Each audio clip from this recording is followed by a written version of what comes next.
फुलपाखरे हा 14वा पाठ आहे। या पाठाचा आपण अभ्यास करूया। या पाठाचे लेखक आहेत वी.पा. दांडेकर। लेखक परिचय आपण करून घेऊया। लेखकांची माहिती आपण बघूया। तर त्यांचा जन्म 1905 आणि मृत्यू आहे 1974। या लेखकांनी लिहिलेली पुस्तके, त्यांची प्रसिद्ध पुस्तके, ते प्रसिद्ध कादंबरीकार आहेत, समीक्षक, लघुनिबंधकार, निकोप, आशावादी, आनंदवृत्ती, जीवनाकडे उदारपणे पाहणारी जीवनदृष्टी, सौंदर्यदृष्टी, कल्पकता आणि विनोद यांचे उत्तम मिश्रण त्यांच्या लघुनिबंधामध्ये आढळते। त्यांची फेरफटका, टेकडीवरून एक पाऊल पुढे, काळ खेळतो आहे, 25 वर्षानंतर हे लघुनिबंध संग्रह, प्रतारणा, कुचंबना, तिशीचा तरुण या त्यांच्या कादंबऱ्या प्रसिद्ध आहेत। मराठी नाट्यसृष्टी, पौराणिक नाटके व मराठी नाट्यसृष्टी, सामाजिक नाटके ग्रंथ, केळकरांची 6 नाटके, समीक्षात्मक पुस्तक, मराठी साहित्याची रूपरेषा, हा साहित्य इतिहास संक्षेपाने मांडणारा ग्रंथ, ही पुस्तके प्रसिद्ध आहेत।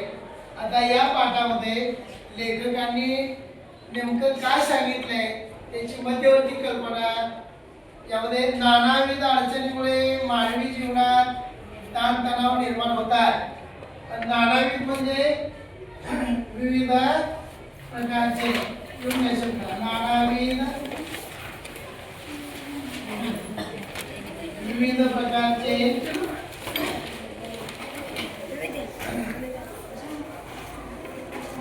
अडचणी म्हणजे समस्या, अडचणी म्हणजे समस्या,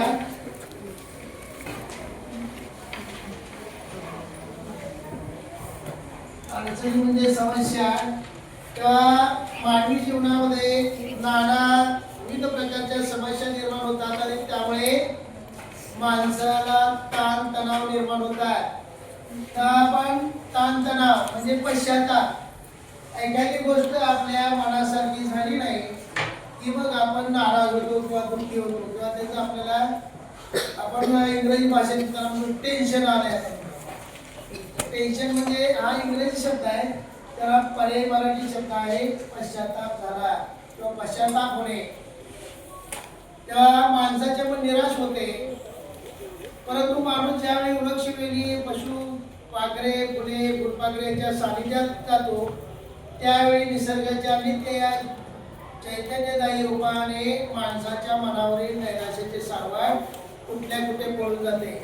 माणसाला आलेलं जे नैराश्यपण आहे, हे नैराश्यपण जर आपण निसर्गाच्या सानिध्यात आलो, मग वृक्ष, लता म्हणजे वेली, फुले, पशु, पक्षी, प्राणी यांच्या सानिध्यात म्हणजे संपर्कामध्ये आपण आलो तर आपण आपल्या मनावर जे ताणतणाव निर्माण झाले असतात ते ताणतणाव या निसर्गाच्या सानिध्यात आल्यामुळे, संपर्कात आल्यामुळे आपले नाहीसे होतात। तेव्हा जीवनाकडे आनंदाने आणि आशादायक दृष्टीने पाहायला हवे असा संदेश प्रस्तुत पाठातून मिळतो। तेव्हा लेखकांनी काय सांगितलं की मानवाला मिळालेले जे